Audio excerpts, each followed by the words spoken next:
jungle.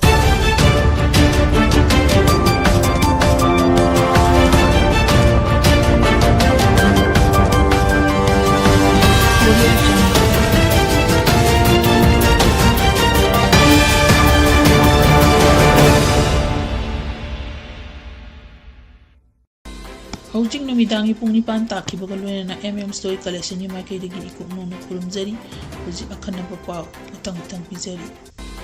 Point tarug yawang memorandum ama Manipur governor da pisinkré Nupi samaj chingmi tammi amasung ichna yaningdba fongdokhre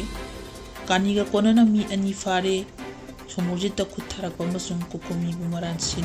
sinaba honarakpa yamna kan yaningdba fongdorakli.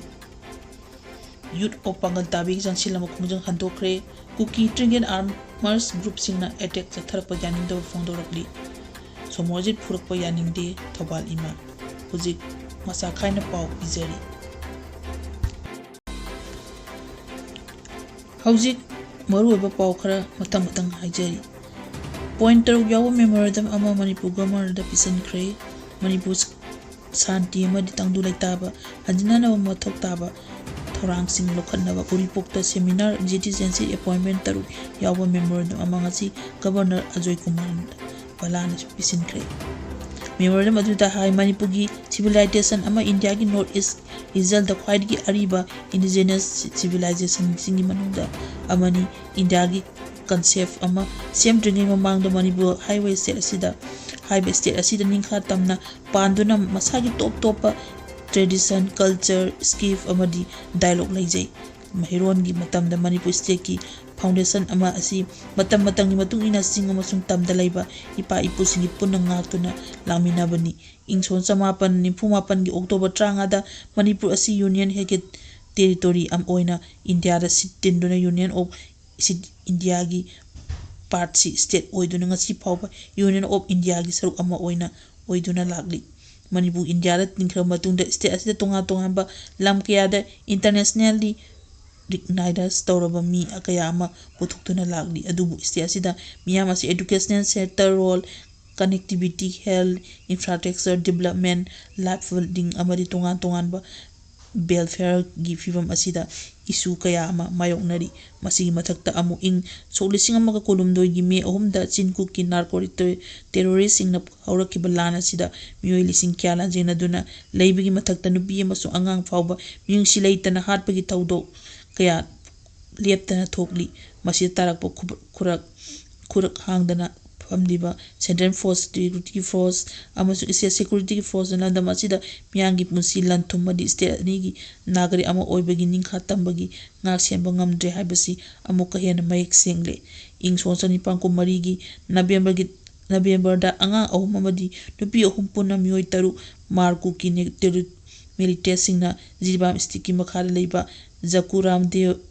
Dordagi Paduna Pukraga Tamtira Bahala Matung Makoi Asibak adu Barak Torian da Tadaraki Makatana Handakta Hoki Batang Tariki Ain Nongai Matung Pung Mapan Karaya Hen Bada Bisnu Buddhistiki Manung Sanba Laibatong Laubida Bomb attack toxin duna mayum na tumdun laijaba kaisu khangjadaba angang ani tamthina hatkibo nataba na mama busu aru fiom da sonki thodo adu pientabadagi myan manang nakpalaiba CRPF ki kemda thumjin bada CRPF ki pasno sing no mai kap thorok padagi misanga hom masung laikidre madugi matung tarak pada amuk tha sigi hoki batang time pan ifan ukul lambi national highway saninga sumna ani da chingu ki narco terrorism ambush harok pada tangkhun naga community gi mi ama hatki sinku ki narco terrorist na maram suklai leitana yelhomi gi oiwe mitai amadi pang tangkhol community da leptana terrorism gi moong ama sathari masi isam chamba crime nate humanity gi mayokta sathaba asoba crime amani India Constitution gi article 38 amdida India gi nagari khudimak freedom of movement pirabasu state asigi miyamdi national highway singda chatu sin tawbada safe oidri aki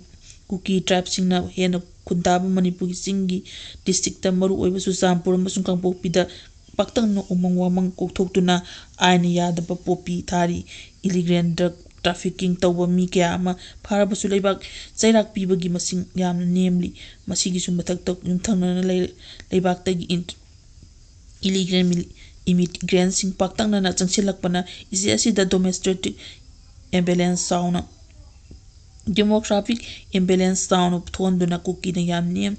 namna taba irising maru ani sampur kangbopi amadi tenabone signa chingmada khul masing thingamdana hengalakduna elomi sing sauna akaiba piri hari bisinga si maru maram oiraga yelhomi sing da kannab integral communication khandok amadi makhoibu report tawkiba se housing mathau yamna oire maram aduna manipur governor manipur gi section tawdingai da atu matam national register of citizen NRC update taunaba central amadi state government gi mari lainaba authority sina poktak bibiyo in 2000 kolumdoi gi mi ohumdagi hauna siasi de misam kya hatpagi chenaba sing akangno matamagi manunda aingi matung ina serak pina ba mari lainaba authority na poktak piyu haribi sing asida demonstration tingnaba kudak takutang lakhotpaga loyen atu matamdan narcotic drug ka mari lainaba crime chena missing mayokta charge pisinduna investigation tawnaba state government gi mari lainaba authority da poktak piyu valley area gi tainaba mafamsing da sugi makha laibu ku ki militant sing camp sing lakthonaba central amadi state government gi mari lainaba authority da poktak piyu ku ki hulsing da thangnaba laiba selective oiba mitay kulsing da police IRB na jingba state force deployed tawhalu amadi national highway sing da mitay amasung pangal mi community ning tamasat payanaba state government gi mari lainaba authority singa matik saba security gi khungtang sin lokaralu hari by demand sing asi santi pamjaba yalhomi singi interest atu matam da emrigal implement tawbiyu haina su memorandum asida yaure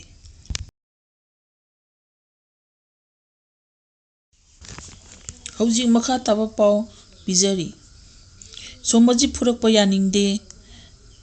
niyamna lengak ta wahang hangba khungchat ta chau yaki ko migi thomi desangi hani president mayengbam somojit pu mi kharana tamthina phuki thong adu thoban district united women development organization thoban imana yamna kana yaningde ma phubugi maram thubada singdura kadapani hairi oga bay maram khaida leiba thoban imagi office ta pangdokiba pawmising unaba amad thoban imagi president kumucham ombi miyam mana hai lengak ta wahang hangba miyangi khungchatta mi kharana phubadagi soktuna lekan riba mayeng masomojit pangal tabi dagi ni maki mayam su kumja chorisim so sumna kolumdoi de mi thagi manipur da thoriba lans da kuki narcotorio singda happy khrabani somoji ajai try pan hena mayroi lupta yawdu nam pujin sengna leiba miyangi yai phanaba thabak tawdun laklibani hauji kokomi gi thomi ama oina thabak tawjari bani mi mana makha tara duna chief minister da wang hangbugi miyam khongchat amdu da somoji asi kokomi office da ekhoi puna chamina bani kokomi office da rims rock paraga ima kaiten lalaga lakpida kanglagi no chu thangba gate ta masing yamla security lakpada kanglagi no chu thangba gate ta masing yamla security force na thallaga leramba da ima kaiten da kokomi thomi singna khongchat adugi manungda maramda miyang wari batai saduna lainingai chief minister wang pisen ki bagi mihut singsu halakpagi matamduda mi kharana kokomi gi maran kya sibaga loina kangudana somoji pu phubo jaiba horakpani desangi nupi masa kharana somoji bu hanjinduna kaunjina kanna honari ngai ma famduda leiramba mama sabi amana somoji bu luksam paiduna jingtholaga yausi bu namthainabo honarakpa manba thong kaya jangsilakpa myangi nataba insilabo phuba jaiba horak hau kibani phuba kamlubi masa khara busu phubi baga loina phajana wahi wata sina duna chairaki phajadaba wahi wata sina duna chairaki hoji adu thobal imana yamna pende aksina lawi maram di maikhum upi maitai nupi ama toromba thong si lai yamna laibak tibani manipur pokluba mama ama oina yamna ikainingai gi masakni mama sabe do masagi machaningol piba pok taba nupi oibra somojit amadi kokomi bu sumaran pisinduna hokiba thong ajit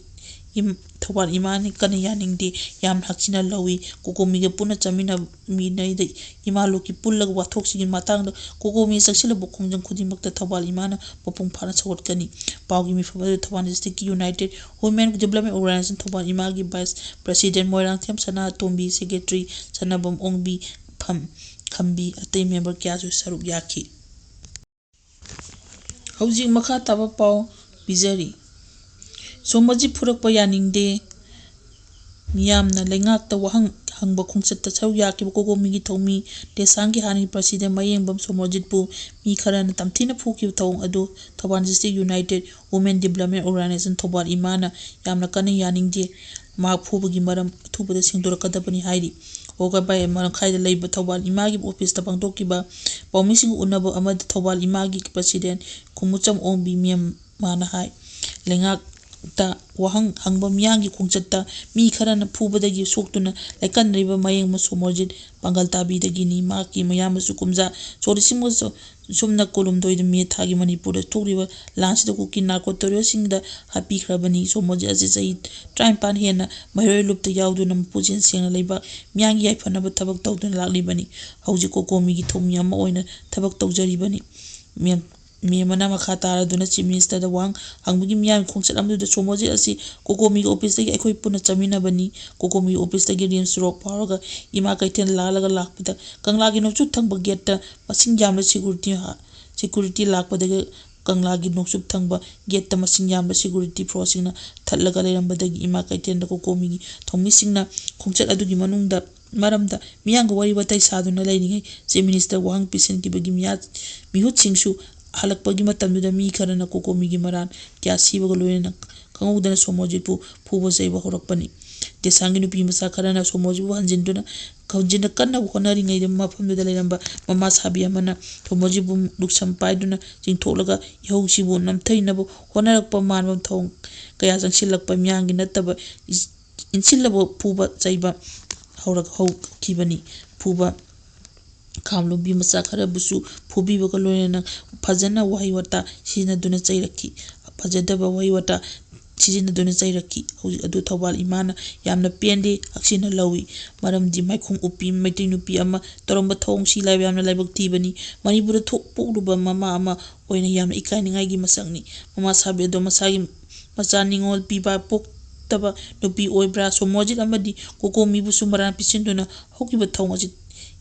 Thobal imani kana yaningde yam hakchina lawi kokomi ge puna chamina mi nai de imalu ki pullag wathok sigin matang kokomi saksila bokongjang khudimakta Thobal imana popong phana chawat kani pawgi mi fabadu Thobal District United Women Development Organization Thobal imagi vice president moirang them sana tombi secretary sanabam ongbi khambi atei member kya su saruk yaki